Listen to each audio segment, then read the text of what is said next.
উত্তর পশ্চিম বঙ্গোপসাগর ও তৎসংলগ্ন এলাকায় অবস্থানরত সুস্পষ্ট লঘুচাপটি আরও ঘনীভূত হয়ে নিম্নচাপে পরিণত হয়েছে। এর কারণে চট্টগ্রাম, কক্সবাজার, মংলা ও পায়রা সমুদ্র বন্দরকে ৩ নম্বর স্থায়ী সতর্ক সংকেত দেখিয়ে যেতে বলা হয়েছে। আজ বৃহস্পতিবার ২৯ মে সকালে আবহাওয়া অধিদপ্তর বিশেষ বিজ্ঞপ্তিতে এই তথ্য জানানো হয়েছে।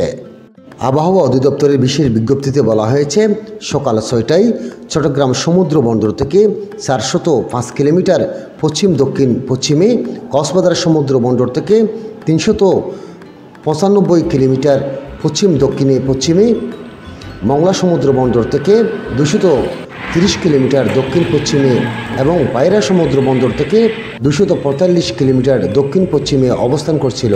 এটি উত্তর দিকে অগ্রসর হয়ে আরও ঘনীভূত হতে পারে। এর প্রভাবে উত্তর বঙ্গোপসাগর, বাংলাদেশের উপকূলীয় এলাকা এবং সমুদ্র বন্দরসমূহে উপর দিয়ে দমকা অথবা ঝোড়ো হাওয়া বয়ে যেতে পারে।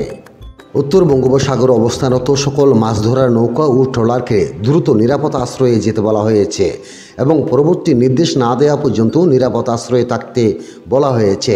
এদিকে নিম্নচাপের প্রভাবে বৃহস্পতিবার সকাল থেকে রাজধানী সহ দেশের বিভিন্ন স্থানে বৃষ্টি হচ্ছে। বৃষ্টির সাথে রয়েছে বাতাস। এর প্রভাবে সাগর রয়েছে উত্তাল।